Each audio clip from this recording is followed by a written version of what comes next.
Қатын алсаң, мұғалім алма. Баяғыда марқұм атам айма солай деген екен. Жас кезімде осы сөзді алғаш естігенде өкпелейтін едім. Ұстаздығымыз былай тұрсын, тәрбиеші, психолог, одан қала берді участковый, дәрігер, әлеуметтік қызметкер, полиция, санэпидемстанция, концерт қою керек болса әртіс. Тіпті анау балаларын біз үшін туғанда ата-аналардың балаларына екінші ата-анамыз. Бәрінің жалақысы мен пособиясын бір ұстазға беретін болса, баяғыда миллионер болып кететін едік қой біз.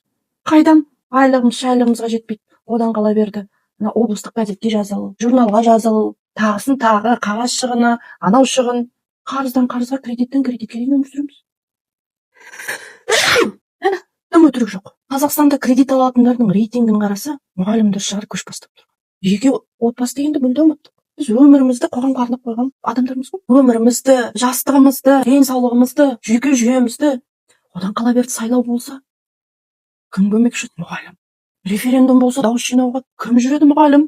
Әлеуметтік осал отбасылардың тізімін жасау үшін көше аралап жүретін кім? Тағы мұғалім. Мұғалімнің қауіпсіздігі ұрып кетеді ау, соғып кетеді ау, табаннан сыз өтіп бүйрегіне сұқ тиеді ау, ешкім басын қатырмайды. Мұғалім деген мұғаліміміз қазір баяғыдан рабочий болып кеткен. Сайлау болса мұғалім, референдум болса мұғалім, субботник болса мұғалім, біреу келіп жатса мұғалім, шығарып салып жатса мұғалім, құлап қалса мұғалім, жылап қалса мұғалім. Не деген бір универсальный мамандық деймін да? Резиновый, неше түрлі мамандықты бойына сыйдырта беретін. Жыртылатын күні жетті ау өзі. Жүйкемізді үпә-түпә деп жүрген кезде жыртып жібермесеңдер болды дағы. Шақшадай басымыз шарадай болып жатқанда, отбасында қорлық көрсе мұғалім кінәлі. Жаман айтпай жақсы жоқ дейді. Зорлық көрсетеді мұғалім кінәлі. Ай, свечкасын біз ұстап тұрған жоқпыз. Анау баламен бірге бір үйде бір шаңырақтың астында өмір сүріп жатқан жоқпыз. Отбасының әрбір ішкі проблемасын біз қайдан біліп жүреміз, Құдай-ау? Неге бір проблема туындаса, бірінші класс жетекшісін жұмыстан шығарып, одан кейін директор қуат кет. Мүмкін одан да жоғары тұрған қызметкерлердің жұмысын басқаша қарастыру керек.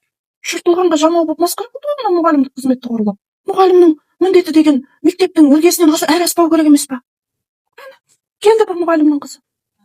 Білім саласында эксперимент жасасаңдар да, экспериментальный кризис алып мұғалімдер жүреді. 12 жылдық білімдеп бір жүрдіңдер.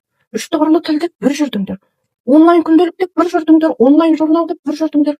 Онлайн сабақ, офлайн сабақ, гарано, аулано, аулано, акимат, ашық сабақ, жабық сабақ, құпия сабақ, жария сабақ, аккредитация, диссертация, квалификация. Айта берсең аузың талат бар ғой. Басымыз миллион емес қой. Сағат алудың өзі қан талапай бір квест төбелесіп жүріп, рингте жүрген боксерлер ұқсап, әрбір минутыңды тістелеп тырбалап жүріп әрең аласың. Ойбай, мұғалімдерді қағазбастылықтан айырамыз, жұмысын жеңілдетеміз деп онлайн жүйе енгізіп едіңдер. Ай, сол күйі қағаздың астында жатырмыз ғой. Енді жұмысымыз керісінше екі еселенді. Қағаз жазамыз, қағаздың ішіндегі дүниені еще компьютерге енгіземіз. Ал жалақымыздың көбейгені қайда? Карьерамыздан пенсиямыз жақын, пенсияға жетем дегенше психушкаға түсіп қалмасақ жақсы. Қоғамдық жұмысты атқарамыз деп жасыратын жоқ, балаларға білетін білім сапасын түсіріп алып жатырмыз. Біз кім екенімізді ұқпай қалдық қой. Жаңа жүйе, жасанды интеллект деген дүниелерді игереміз деп білетінімізді ұмытып бара жатырмыз. Ұлағатты ұстаз деп алдап қойсаңдар да, барлық сорлы қызметтердің бәрін мойнымызға артып, шықпыртып тұрып бір шығыртпен айдайсыңдар. Айдағанға жеңіл мұғалім сендерге не қойма. Отырса опақ, тұрса сопақ. Мына қазіргі жас ата-аналарды айтам. Не жеп жүйкесі тозғандар? Көкесі бір министерствода отырғанда қит етсе, жұмыстан шығартым, министрге жалобы түсетім. Ай бар, балаңа дұрыс тәрбие бере алмасам, оған мұғалімнің не кінәсі бар?